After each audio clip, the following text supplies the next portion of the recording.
நாடாளுமன்ற தேர்தலில் உங்களை எல்லாம் நேரில் சந்தித்து உங்கள் வாக்குகளை உதயசூரியன் சின்னத்தில் எனக்கு வாக்களிக்கும்படி உங்களை எல்லாம் கேட்டுக்கொள்வதற்காக உங்கள் பகுதிக்கு வந்திருக்கேன். அனைவருக்கும் எனது வணக்கத்தை தெரிவித்துக் கொண்டு இஸ்லாமியர்களுக்கு எனது சலாத்தையும் தெரிவித்துக் கொள்கிறேன். எல்லாம் நல்லா இருக்கீங்களா? எல்லாம் நல்லா இருக்கீங்களா? சலாம் அலைக்கும் சொல்லணுமா? நானு சலாம் அலைக்கும், நீங்க சலாம், நான் சலாம் அலைக்கும் சொன்னா நீங்க என்ன சொல்லுவீங்க? வலைக்கும் சலாம் வா ரஹமத்துல்லா வா பரகாத்து சொல்லுவீங்களா? கிட்டத்தட்ட நானும் பாதி இஸ்லாமியன் ஆயிட்டேன் நானு. ஏன்னா ஒன்னே ஒரு விஷயம், வாழ்க்கையில எப்பவுமே முதல் நடக்கக்கூடிய சம்பவங்கள், வாழ்க்கையில முதலா நடக்கக்கூடிய சம்பவங்களை யாருமே மறக்க மாட்டாங்க. முதலா யாராவது நீங்க போய் ஒரு போட்டி தேர்வுல பங்கெடுத்திருப்பீங்க, ஒரு ஸ்கூல்ல காம்படிஷன் நடந்திருக்கும், காம்படிஷன்ல முதல்ல பிரைஸ் வாங்கியிருப்பீங்க, அத வாழ்க்கையில மறக்கவே மாட்டீங்க.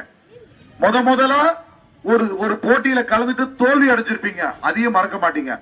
அந்த மாதிரி வாழ்க்கையில முதலாக நான் பொது வாழ்க்கைக்கு நான் ஒரு நாடாளுமன்ற தேர்தலில் நின்ன போது என்னுடைய தேர்தல் நிறுத்தி வைக்கப்பட்டு மோடி ஆட்சிக்கு வந்துட்டார். மேல கீழே அதிமுக ஆட்சி.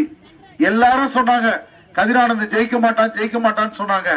ஆனா நான் வாணியம்பாடி ஜனங்களை, வாணியம்பாடி வாக்காளர் பெருமக்களை நம்பி உங்ககிட்ட ஓட்டு கேட்ட, வாக்குகளை கேட்ட, நம்ம முதலமைச்சரும் கேட்டாரு. ஆனா பெரும்பான்மையான வாக்குகளை என்ன ஜெயிக்க வச்சு அனுப்பினதுக்கு முக்கியமான காரணமே இதே வாணியம்பாடி தான். நான் இன்னைக்கு பாராளுமன்ற உறுப்பினராக இருக்கிறதுக்கு காரணம் இந்த வாணியம்பாடி தான்.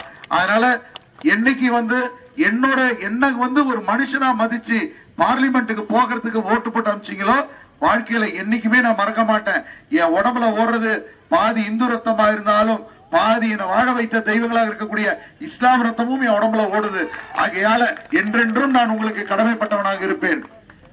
சாரதி அவர்கள் சொன்னாரு,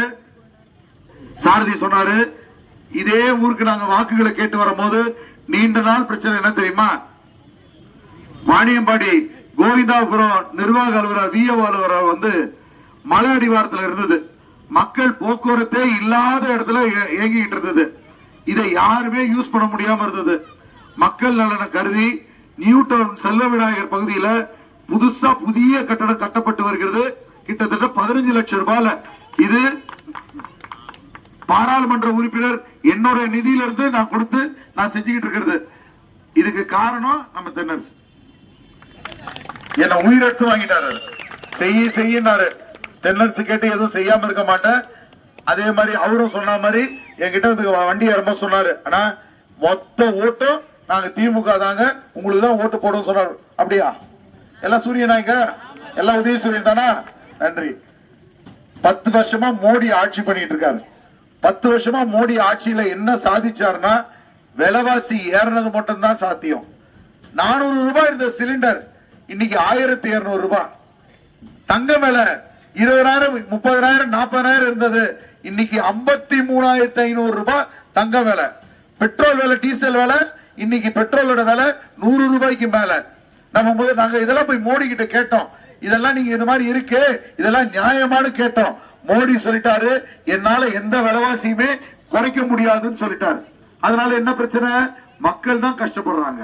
இன்னைக்கு மக்கள் அவதிப்பட்டு இருக்காரு. மோடி மீண்டும் எனக்கு இன்னொரு வாட்டி எனக்கு பிரதம மந்திரி ஆக்குங்க அப்படின்னு ஓட்டு கேட்டு வர்றாரு. அப்படின்னா என்ன அர்த்தம்? மக்களை முட்டாளாக்க நினைக்கிறாரு மோடி அரசு. நீங்க சொல்லுங்க, 1200 ரூபாய் இருக்கக்கூடிய சிலிண்டரை நீங்க உதயசூரியனுக்கு வாக்களித்து என்னை வெற்றி பெற செய்தால், நம்ம முதலமைச்சர் சொல்லியிருக்காரு, ஒரு சிலிண்டரை 500 ரூபாய்க்கு கொடுப்போம்னு நாங்க வாக்குறுதி கொடுக்கிறோம். இது முதல் வாக்குறுதி. இரண்டாவது, யாரெல்லாம் கல்வி கடன் வாங்கியிருக்கீங்களோ படிக்கிறதுக்கு, அந்த கல்வி கடன் பூரா நாங்க ரத்து பண்றோம்னு சொல்லியிருக்கோம். அதே போல மகளிர் சுயஉதவி குழுக்கள் வாங்கியிருக்கக்கூடிய கடன்கள் ரத்து பண்றேன்னு சொல்லியிருக்கோம். எல்லாத்த விட பெட்ரோல் டீசல் விலைய, பெட்ரோலை 75 ரூபாய்க்கும் டீசலை 65 ரூபாய்க்கும் நாங்க குறைக்கிறோம்னு வாக்குறுதி கொடுக்கிறோம். நீங்க கேட்கலாம், இதெல்லாம் மு.க. ஸ்டாலின் ஐயாவால முடியுமா அப்படின்னு நீங்க கேட்கலாம். கலைஞர் உரிமை தொகை 1000 ரூபாய் பெண்களுக்கு வழங்க முடியாதுன்னு சொன்னாங்க. வழங்கியவர் நம்ம முதலமைச்சர். அதே போல மகளிர் பேருந்து இலவச பேருந்து முடியாதுன்னு சொன்னாங்க, அதை கொடுத்தவர் நம்ம முதலமைச்சர். அதே போல திட்டங்களை பாத்தீங்கன்னா முதலமைச்சர் இவ்வளவு திட்டங்களை நம்ம முதலமைச்சர் கொடுத்திருக்காரு. ஆனா மோடி என்ன தெரியுமா சொல்லி ஓட்டு கேட்கிறாரு, நீங்கள் பாரதிய ஜனதாக்கு ஓட்டு போட்டா மு.க. ஸ்டாலின் கொண்டு வந்திருக்கக்கூடிய திட்டங்கள் எல்லாத்தையுமே ரத்து பண்ணுவேன்னு சொல்றாரு. என்னென்ன தெரியுமா ரத்து பண்றேன்னு சொல்றாரு, கலைஞர் உரிமை தொகை பெண்களுக்கு கொடுக்கிறோமே அதை ரத்து பண்றேன்னு சொல்றாரு, பஸ் இலவச பஸ் ரத்து பண்றாரு, அதே மாதிரி காலை உணவு திட்டத்தை ரத்து பண்றாரு, மாணவர்கள் படிப்பதற்காக கொடுக்கிற உதவி தொகையை ரத்து பண்றாரு. இப்ப சொல்லுங்க, நீங்கள் உதயசூரியன்ல நீங்கள் உங்க நம்ம முதலமைச்சர் கொடுக்கக்கூடிய திட்டங்கள் எல்லாம் வேணுமா, இல்ல என்ஆர்சி சிஏஏ சட்டங்கள், என்ஆர்சி அதே மாதிரி சிஏ குடியுரிமை சட்டம் எல்லாம் போட்டு இஸ்லாமிய சகோதரர்களை வஞ்சிக்கக்கூடிய வகையில, அவங்க சொத்துக்களை பறிக்கக்கூடிய வகையில ஒரு கொடுமையான சட்டத்தை போட்டு அவங்க இந்த நாட்டிலே வாழக்கூடாதுன்னு பழி வாங்குற குணத்தோட போயிருக்காரு நம்ம மோடி. அவருக்கு ஓட்டு போட போறீங்களா? இங்க கேட்கிற இருக்கக்கூடிய தாய்மார்களே, நண்பர்களே, நீங்கள் யாருக்கு வாக்களிக்க போறீங்க? யாருக்கு வாக்களிக்க போறீங்க? உதயசூரியனா? கண்டிப்பா கண்டிப்பா எந்த மாற்றமும் இல்லையே. ஏன்னா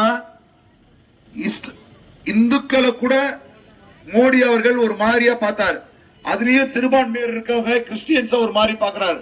ஆனா ஒரே ஒரு விஷயம், இந்த வாட்டி 5வது முறை, அதாவது 3வது முறை மோடி வந்துட்டார்னா ஒரு இஸ்லாமிய சகோதரர் கூட நிம்மதியா வீட்டுல வாழ முடியாது, பழிவாங்க கூட குணத்தோட இருக்காங்க.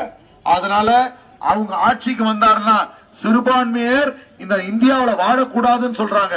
அண்ணனும் தம்பியுமாக எங்க வீட்டுல தீபாவளினா அவங்க வீட்டுக்கு பலகாரம் போகும், அவங்க வீட்டுல ரம்ஜான்னா நம்ம வீட்டுக்கு பிரியாணி வரும், அவங்க வீட்டுல கிறிஸ்துமஸ்னா அவங்க வீட்டுல இருந்து எங்களுக்கு கேக் வரும், நம்ம வீட்டு பலகாரங்களுக்கு கொடுத்து சகோதரத்தோட வாழக்கூடிய இந்த இந்திய நாட்டுல அந்த கொடுங்கோல் சட்டமா இருக்கக்கூடிய அந்த குடியுரிமை சட்டத்தை கொண்டாந்து பிரிவினைவாதத்தை உருவாக்கி இஸ்லாமியர்களோட சொத்துக்களை முடக்க பார்க்குது மோடி அரசு. ஆகையாலதான் சொல்றேன், இந்த முறை ஒரு ஓட்டு கூட சிந்தாமல் சிதறாமல் நீங்கள் உதயசூரியனுக்கு வாக்களித்து என்னை வெற்றி பெற செய்ய வேண்டும். நீங்க கொடுக்கக்கூடிய வாக்குகள் ஒண்ணு மோடி மேல பழி தீர்க்கக்கூடிய வாக்குகளா இருக்கணும். அவர் இந்தியாவுக்கு செய்திருக்கக்கூடிய துரோகத்துக்கு நீங்கள் கொடுக்கக்கூடிய சம்மட்ட அடியா இருக்கணும். செய்வீங்களா? உங்கள் வாக்கு கொஞ்சம் கைகளை வைத்து சொல்ல, உங்கள் வாக்கு, உங்கள் வாக்கு, உங்கள் வாக்கு. நன்றி, வணக்கம்.